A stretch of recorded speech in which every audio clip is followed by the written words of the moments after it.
नया चैप्टर शुरू करना है जो कि है इलेक्ट्रोकेमिस्ट्री।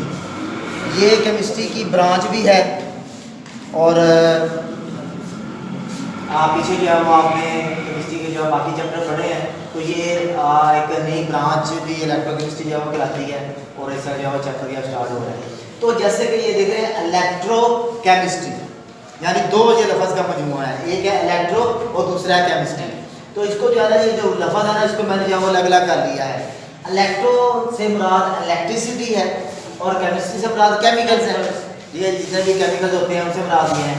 तो अब इसमें इलेक्ट्रोकेमिस्ट्री में हम इलेक्ट्रिसिटी और केमिकल के आपस में जो इंटरेक्शन है ना, इसके बारे में देखेंगे। आपने जो अक्सर देखा ही होगा कि जो सेल है जो घड़ियों में इस्तेमाल करते हैं, या जो ये खिलौनों के अंदर सेल है, रिमोट कंट्रोल के अंदर जो सेल होते हैं, ये सारे जो है ना ये इलेक्ट्रोकेमिस्ट्री की ही जो है ना एप्लीकेशन है जिसके ऊपर ये बनाए जाते हैं। तो आगे हम उसको भी देखेंगे कि ये जो सेल है ये कैसे बनाए जाते हैं और इनका काम कैसे है, वर्किंग कैसे करते हैं। ठीक है, तो इलेक्ट्रोकेमिस्ट्री दो तरीके हैं इलेक्ट्रोकेमिस्ट्री के। या तो हमने इलेक्ट्रिसिटी से केमिकल रिएक्शन करवाना है, इलेक्ट्रिसिटी पास करके किसी केमिकल में से इलेक्ट्रिसिटी गुजार कर केमिकल रिएक्शन करवाना है। ठीक है, एक चीज़ ये होगी। दूसरी क्या है कि केमिकल से हमने बिजली पैदा करनी है। ठीक है, टू यूज द केमिकल, ठीक है, टू प्रोड्यूस द इलेक्ट्रिसिटी, यानी केमिकल को इस्तेमाल करके बिजली पैदा करनी है। जैसे कि आप देखते हैं वो जो सेल होते हैं जो खिलौने में इस्तेमाल करते हैं, उसमें क्या होते हैं, उसमें केमिकल्स होते हैं। ठीक है, तो वो केमिकल से बिजली बनती है जिससे जो है ना वो आगे जो घड़ी की सुइयाँ हैं या बाकी जो चीज़ें हैं वो चलती हैं। ठीक है, तो केमिकल से इलेक्ट्रिसिटी पैदा करनी या इलेक्ट्रिसिटी से केमिकल रिएक्शन करवाना, तो ये दोनों जो है जो इसके तरीके हैं। ठीक है, इसको जो है ना इलेक्ट्रोकेमिस्ट्री के अंदर जो है ना वो पढ़ा जाएगा। तो ऐसे केमिकल रिएक्शन यहाँ पे जो है ना वो एक दो टर्मिनोलॉजी और बुक के अंदर की हुई है, spontaneous reactions and non spontaneous reaction. Spontaneous reaction वैसे तो ये फिजिक्स का टॉपिक है, ये भी जो है ना फिजिक्स के अंदर आता है। ये स्पॉन्टेनियस रिएक्शन ऐसे रिएक्शन को कहते हैं जो कि किसी बगैर बैरूनी एजेंट के खुद ब खुद वाक़या हो जाए। ठीक है जी, उसमें हम कहते हैं स्पॉन्टेनियस रिएक्शन कि हमें किसी किस्म की फोर्स की जरूरत नहीं पड़ती, कि कोई भी जो है ना उसके लिए हमें कोई जो है ना वो एनर्जी नहीं देनी पड़ती, उसे हम कहते हैं स्पॉन्टेनियस रिएक्शन। मसलन जो है ना हमने सोडियम को क्लोरीन के साथ मिलाया, ऑटोमेटिक रिएक्शन हो गया। ठीक है, सोडियम का क्लोरीन से अगर हम दोनों केमिकल को मिलाते हैं रिएक्शन हो जाएगा, ये क्या है, स्पॉन्टेनियस रिएक्शन। लेकिन अगर हमने जो है वो वाटर है, अब पानी है, पानी में से हमने हाइड्रोजन को और ऑक्सीजन को अलग करना है। ठीक है, तो ये जो अलग अलग जो है वो खुद ब खुद नहीं होगा जब तक हम इसे इलेक्ट्रिसिटी नहीं देंगे। तो ये रिएक्शन क्या कहलाएगा, नॉन स्पॉन्टेनियस रिएक्शन कहलाएगा। ऐसा केमिकल रिएक्शन जिसके लिए किसी बैरूनी एजेंट की या उसके ऊपर फोर्स लगानी पड़े या उसको जो है वो एनर्जी देनी पड़े, वो रिएक्शन हो तो उसे कहते हैं स्पॉन्टेनियस रिएक्शन या नॉन स्पॉन्टेनियस। और जो खुद ब खुद वाक़या हो जाए उसे कहते हैं स्पॉन्टेनियस रिएक्शन। फिर इसके अंदर ज़्यादा डिटेल में है, यहाँ पर दूसरे लिखा हुआ है। ठीक है, अच्छा जी, उसके बाद जो मेन इलेक्ट्रोकेमिस्ट्री के अंदर जो टर्मिनोलॉजी आएगी वो आएगी oxidation and reduction. Oxidation and reduction ये जो है वो क्या होती है। तो बच्चों ऑक्सीडेशन वैसे तो इसकी जो है ना वो दो तीन डेफिनेशन जो है वो बनती हैं, तो हम वन बाय वन करके जो है ना वो एक एक डेफिनेशन को जो है वो समझते हैं और देखते हैं कि ये ऑक्सीडेशन क्या होती है और रिडक्शन क्या होती है। सबसे पहले आपके सामने हम ये डेफिनेशन पे जरा बाद में है। ठीक है, पहले हम जरा एग्जांपल को स्टडी करते हैं। Zinc oxide ZnO plus carbon इसके साथ मिलता है तो जिंक बनती है, साथ कार्बन डाइऑक्साइड बनती है। अगर हम देखें यहाँ पे इस रिएक्शन के अंदर, तो ये जिंक ऑक्साइड है, रिएक्शन के बाद ये सिर्फ जिंक रह गया है। इसका मतलब क्या है कि इसने ऑक्सीजन को लॉस कर दिया, ऑक्सीजन निकल गई। जब भी किसी एटम से, आयन से, मॉलिक्यूल से ऑक्सीजन का इखराज होता है, ऑक्सीजन निकलती है, तो हम कहते हैं उसकी क्या हुई है, रिडक्शन। और दूसरा जो एलिमेंट, दूसरा मॉलिक्यूल, केमिकल जो उस ऑक्सीजन को लेता है या उसको कबूल करता है या ऑक्सीजन उसके अंदर शामिल होती है, उसे हम कहते हैं उसकी क्या हुई है, ऑक्सीडेशन। इस केमिकल रिएक्शन में कार्बन ने चूंकि ऑक्सीजन ले ली है इसलिए कार्बन की क्या हो गई, ऑक्सीडेशन। और जिंक ऑक्साइड ने ऑक्सीजन को खारिज कर दिया, लॉस कर दिया ऑक्सीजन। अब यहाँ पे रिएक्शन के बाद ऑक्सीजन नहीं मौजूद तो इसकी क्या होगी, रिडक्शन। तो पहली डेफिनेशन क्या बनी, जब भी कोई केमिकल या मॉलिक्यूल ऑक्सीजन को जज़ब करेगा या ऑक्सीजन को हासिल करेगा तो उसकी क्या होगी, ऑक्सीडेशन होगी। ठीक है। और जब भी कोई केमिकल या मॉलिक्यूल, ठीक है, यहाँ में क्या है ऑक्सीजन O2, ऑक्सीजन और प्लस का निशान मतलब ये है कि ऑक्सीजन उसके अंदर शामिल हो, ठीक है। ये देख रहे हैं कार्बन में ऑक्सीजन मिल गई है उसके साथ, तो इसकी क्या हुई है ऑक्सीडेशन। तो यहाँ पे मैंने क्या बनाया है प्लस का निशान कि ऑक्सीजन किसी भी मॉलिक्यूल में शामिल होगी तो उसकी क्या होगी ऑक्सीडेशन। और जब किसी मॉलिक्यूल से ऑक्सीजन का खराज होगा, ऑक्सीजन निकलेगी, तो तब तो फिर उसकी क्या होगी रिडक्शन होगी। ऑक्सीजन का शामिल होना ऑक्सीडेशन, ऑक्सीजन का खारिज होना रिडक्शन। ऐसे मॉलिक्यूल, ऐसे एटम जिनमें ऑक्सीजन नहीं है तो उनका क्या करेंगे, जैसे कि ये केमिकल रिएक्शन है, हाइड्रोजन सल्फाइड प्लस क्लोरीन मिलके सल्फर प्लस HCl बना रहे हैं, यहाँ पे तो ऑक्सीजन है ही नहीं, तो हम क्या कहेंगे कि यहाँ पे ऑक्सीडेशन रिडक्शन नहीं हो रही।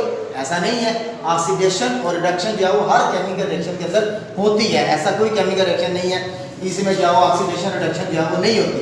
तो अब इस यहाँ पे क्या करेंगे, यहाँ पे अब ऑक्सीडेशन रिडक्शन की जो सेकंड डेफिनेशन है वो यहाँ पे जो अप्लाई होगी, वो क्या है, अब ये हाइड्रोजन सल्फाइड है, ठीक है, हाइड्रोजन सल्फाइड रिएक्शन से पहले हाइड्रोजन सल्फाइड है, रिएक्शन के बाद ये सल्फर हो गया, यानी इसने क्या कर दिया हाइड्रोजन को लॉस कर दिया, आज हाइड्रोजन इसमें से निकल गई है। जब भी किसी मॉलिक्यूल में से हाइड्रोजन भी निकल जाए तो भी उसकी क्या होती है ऑक्सीडेशन।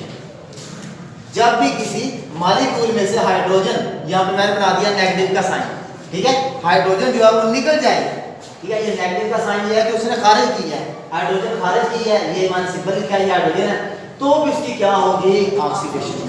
और जब किसी मॉलिक्यूल के अंदर हाइड्रोजन ऐड होगी, ये प्लस का निशान है, हाइड्रोजन ऐड होगी तो उसकी क्या होगी रिडक्शन होगी, ठीक है। अब यहाँ पे जो है क्लोरीन के अंदर हाइड्रोजन ऐड हुई है, यहाँ पे क्लोरीन अकेली है, यहाँ पे हाइड्रोजन इसके साथ आ गई है, तो हम कह सकते हैं क्लोरीन की क्या हुई रिडक्शन। ऐसे केमिकल जिनमें अगर ऑक्सीजन नहीं शामिल है, हाइड्रोजन है, तो फिर हम उसके ऊपर हाइड्रोजन वाली डेफिनेशन अप्लाई करेंगे। तो बात क्या आ गई, ऑक्सीडेशन ऑक्सीजन का शामिल होना, हाइड्रोजन का खारिज होना, ऑक्सीडेशन ऑक्सीजन का शामिल होना, हाइड्रोजन का खारिज होना, रिडक्शन ऑक्सीजन का निकलना, नेगेटिव हाइड्रोजन का ऐड होना, ठीक है। ये आखिर में मैं आपको इसका ना कुलिया बता दूं, ये बड़ा आसान है, अभी फिलहाल आपको ये बड़ी मुश्किल लग रही है यार ये क्या, ये तो बड़ी कंफ्यूजिंग सी चीज़ें हैं, लेकिन ये बड़ी आसान है, या ये एक जो है वो आपको ऐसे होगा कि सारी ज़िंदगी आपको नहीं भूलेगी। फिलहाल अभी मैं जो बता रहा हूँ वो आप सुनते रहें, ठीक है जी। तो हमने दो डेफिनेशन पढ़ ली ऑक्सीडेशन की, रिडक्शन। कुछ केमिकल ऐसे भी हो सकते हैं जिनमें ना ऑक्सीजन हो ना जिसमें हाइड्रोजन हो, तो वहाँ पे क्या करेंगे, वहाँ पे भी थर्ड डेफिनेशन जो है ना वो आएगी ऑक्सीडेशन रिडक्शन की, जो कि बेस करेगी इलेक्ट्रॉन्स के ऊपर, क्योंकि इलेक्ट्रॉन तो हर एटम के अंदर है, चाहे किसी के अंदर हाइड्रोजन है नहीं है, ऑक्सीजन है नहीं है, कोई भी एटम है, कोई भी एलिमेंट है, कोई भी मॉलिक्यूल है, लेकिन उसके अंदर जो है ना वो ऑक्सीजन जो इलेक्ट्रॉन्स हैं वो तो लाजमी होते हैं, ठीक है। तो इसलिए जो है ना वो हम इलेक्ट्रॉन वाली जो डेफिनेशन है वो तीसरी डेफिनेशन जो है ना वो पूरी करेंगे। थर्ड डेफिनेशन हमने जो है क्या देखी इलेक्ट्रॉन की, ठीक है, कि ऐसे मॉलिक्यूल जिनमें ना तो ऑक्सीजन मौजूद है, जिनके अंदर ना हाइड्रोजन मौजूद है, वहाँ पे हम जो है क्या करेंगे, जैसे कि आप देखिए जिंक है, ठीक है, जिंक है या सोडियम क्लोराइड है, मतलब मैं यहाँ पे जो है ना वो एक केमिकल रिएक्शन लिखता हूँ आपको जो है ना वो समझाने के लिए। अब सोडियम प्लस क्लोरीन दोनों मिलकर क्या बनाते हैं सोडियम क्लोराइड NaCl। तो अब हम यहाँ पे क्या देखेंगे, यहाँ पे तो ना हाइड्रोजन है ना यहाँ पे ऑक्सीजन है, ठीक है, तो यहाँ पे जो है कौन सी डेफिनेशन हम देखेंगे कि यहाँ देखते हैं कि ये सोडियम जो है ना वो इसके ऊपर क्या है प्लस चार्ज, क्लोरीन के ऊपर क्या है नेगेटिव चार्ज है, यहाँ पे ये न्यूट्रल है, यहाँ पे कोई चार्ज मौजूद नहीं है। इसका मतलब ये है कि ये जो सोडियम है, सोडियम ने क्या किया, सोडियम के ऊपर प्लस, यहाँ पे ये न्यूट्रल है यानी जीरो है, यहाँ पे प्लस चार्ज आ गया, इसका मतलब यह है कि इसने इलेक्ट्रॉन खारिज किया है, ठीक है। तो जब भी कोई इलेक्ट्रॉन जो है ना, जब कोई एटम जो है वो इलेक्ट्रॉन जो है ना वो खारिज करेगा तो उसके ऊपर जो है ना वो उसकी क्या होगी ऑक्सीडेशन होगी, और जब भी कोई एटम इलेक्ट्रॉन गेन करेगा तो उसकी क्या होगी रिडक्शन। सोडियम क्लोराइड के केस में ना हमारे पास ऑक्सीजन है ना हमारे पास हाइड्रोजन है, लेकिन यहाँ पे भी ऑक्सीडेशन रिडक्शन हुई है। हमें कैसे पता चलेगा, अब हम यहाँ पे थर्ड डेफिनेशन जो अप्लाई करेंगे। थर्ड डेफिनेशन के अंदर जो आपको क्या आता है, थर्ड डेफिनेशन के लिए वैसे तो आप एक ये जो फार्मूला चल रहा है इसके जरिए भी कर सकते हैं, उसके अलावा एक और फार्मूला भी है वो मैं आपको फिर बाद में बताता हूँ। पहला क्या है ऑक्सीडेशन ऑक्सीजन का ऐड होना, हाइड्रोजन का खारिज होना, इलेक्ट्रॉन का भी खारिज होना। यहाँ पे मैं तीसरा जो है ना ये भी लिख देता हूँ कि इलेक्ट्रॉन जो होते हैं यहाँ पे इलेक्ट्रॉन का भी किसी एटम या मॉलिक्यूल में से खारिज होना क्या कहलाएगा? ऑक्सीडेशन। अब ये सोडियम है, न्यूट्रल है, प्लस चार्ज है, इलेक्ट्रॉनों की कमी होगी है, यानी इलेक्ट्रॉन से खारिज की है, तो यहाँ पे ऊपर मैंने क्या लिखा है? ऑक्सीडेशन। कि इलेक्ट्रॉन का किसी एटम से या मॉलिक्यूल में से खारिज हो जाना भी ऑक्सीडेशन कहलाएगा। ठीक है। और अगर किसी जो है ना वो एटम से या मॉलिक्यूल के अंदर जो है वो इलेक्ट्रॉन जमा होते हैं या इलेक्ट्रॉन उसके अंदर ऐड होते हैं तो फिर वो क्या कहलाएगा? रिडक्शन कहलाएगा। रिडक्शन। अब अगर इसका फार्मूले में अगर आप देखें plus minus minus minus plus plus, एक तो फार्मूला ये है, दो तरीके हैं इसको याद करने के बच्चों। अब आपके लिए ऑक्सीडेशन रिडक्शन मजमूई तौर पे हम इसको कहते हैं रिडॉक्स रिएक्शन। ऑक्सीडेशन को और रिडक्शन को ये देखें, अगर मैं यहाँ पे पहले लिखूँ ये है रिडक्शन, ठीक है, और ये है ऑक्सीडेशन। ठीक है। तो इसको जो है वो मैं ये आ गया RED, ये आ गया OX, इसको मैं लिखता हूँ रिडॉक्स। रिडॉक्स रिएक्शन जिसके अंदर ऑक्सीडेशन भी हो रिडक्शन भी, तो उसे हम कहते हैं रिडॉक्स। रिडक्शन से रेड आ गया, ऑक्सीडेशन का OX आ गया। रिडॉक्स रिएक्शन जहाँ पे ऑक्सीडेशन भी हो रही है, रिडक्शन भी हो रही है। अब एक फार्मूला तो ये है सिंपल सा, ये लफ्ज़ तो आपको याद रखने पड़ेंगे, ऑक्सीडेशन एंड रिडक्शन। ऑक्सीडेशन के अंदर भी पहले OR है, ऑक्सीडेशन में पहले OR है, O for oxidation, O for oxygen. यहाँ भी ऑक्सीजन में भी O है, ऑक्सीडेशन में भी O है। O सेम हो गया तो ऑक्सीडेशन का मतलब ये है कि ऑक्सीजन का ऐड हो जाना। ये सिर्फ एक चीज़ आप लोगों को याद रखनी है कि ऑक्सीडेशन क्या है? ऑक्सीजन का ऐड होना। उसके बाद दो चीज़ें पीछे रहेगी, हाइड्रोजन इलेक्ट्रॉन वो लॉस होंगे ऑक्सीडेशन में। ऑक्सीडेशन के अंदर ऑक्सीजन ऐड होगी, हाइड्रोजन का भी लॉस होगा, इलेक्ट्रॉन का भी लॉस होगा। इसका उलट है, ठीक है। रिडक्शन के अंदर क्या है? उधर ऑक्सीजन ऐड हो रही है तो इधर ऑक्सीजन जो है वो लॉस हो रही है, उधर हाइड्रोजन जो है ना वो लॉस हो रही है, इधर ऐड हो रही है, उधर इलेक्ट्रॉन लॉस हो रहे हैं, इलेक्ट्रॉन यहाँ पे ऐड हो रहे हैं, तो उसका उलट बन जाएगा। एक चीज आपको याद रखनी है, ऑक्सीडेशन हो, ऑक्सीडेशन ऑक्सीजन ऐड होना, इलेक्ट्रॉन का भी खारिज होना, हाइड्रोजन का खारिज होना ऑक्सीडेशन कहलाता है। लेकिन रिडक्शन के अंदर ऑक्सीजन का खारिज होना, हाइड्रोजन का ऐड होना, इलेक्ट्रॉन का ऐड होना। ठीक है। एक फार्मूला तो ये है। दूसरा फार्मूला है आयरिक। आयरिक, I O for oxidation, I for is, L for loss. Oxidation is loss of electron. Rig, R for reduction, I for is, G for gain. Reduction is gain of electron. या ये word याद रखना है, oil rig. Oil is loss of electron, यानी कि oil का O जो है वो ऑक्सीजन उसके लिए बन जाएगा ऑक्सीडेशन के लिए, I जो है वो इसके लिए, L जो है वो लॉस के लिए, कि oxidation is loss of electron, rig reduction is gain of electron. तो ये दोनों फार्मूले जिस तरह भी आपको आसान लगे आप या ना वो दोनों तरीके से याद कर सकते हैं।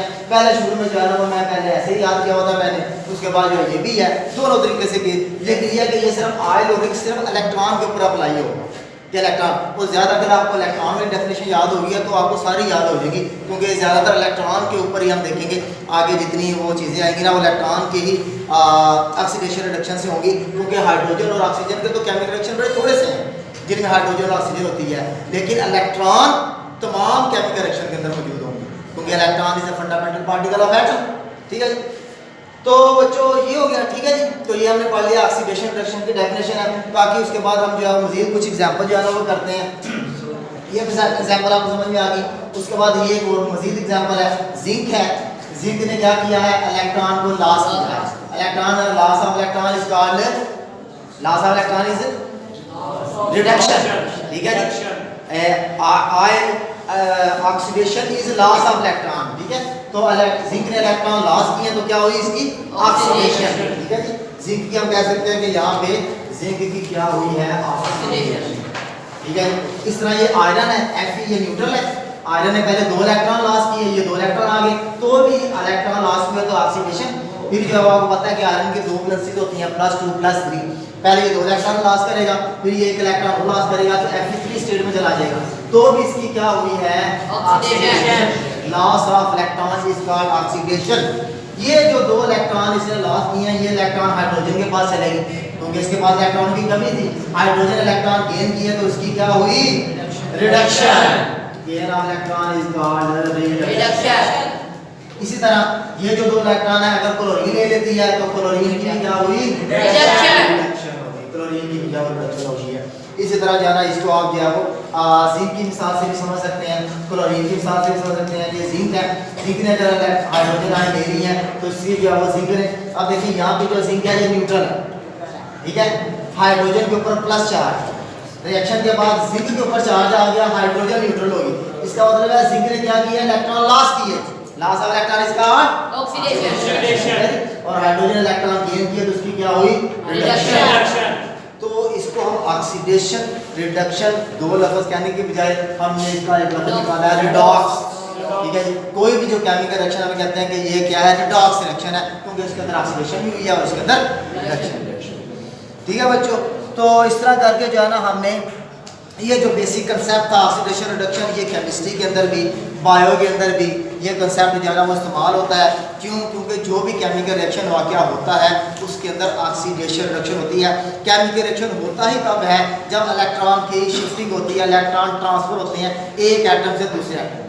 जितने भी केमिकल रिएक्शन है, कोई भी आप केमिकल रिएक्शन जो है ना देखें, इवन कि अगर सेल के अंदर हो रहे हैं, सेल से बाहर हो रहे हैं, ठीक है, हवा के अंदर हो रहे हैं, पानी में हो रहे हैं, ठीक है, अगर आप जो है ना वैसे अपने घरों के अंदर आप जो है कोई केमिकल रिएक्शन जो है वो करते हैं, आप ये चाय बनाते हैं, मसलन फर्ज किया खाना पकता है, ये केमिकल रिएक्शन है, ठीक है। तो वहाँ पे जो है ना इलेक्ट्रॉन ही एक एटम से निकल के दूसरे एटम में जाते हैं और किसी और जैसे जाएंगे उसकी जो है ऑक्सीडेशन हुई है, जिसने इलेक्ट्रॉन गेन किया उसकी रिडक्शन हुई है। तो ये जो रिडॉक्स रिएक्शन है ये कंटिन्यूसली जो है ना वो होते रहते हैं, ठीक है बच्चों, समझ आ गई है? Yes sir. कितने मिनट की हुई है? 17 मिनट की। मैं कह रहा था ये जो है इसके वो हैं, वो भी करवा लिए हैं, रूल्स ऑफ ऑक्सीडेशन स्टेट हैं, ये कर लें हैं?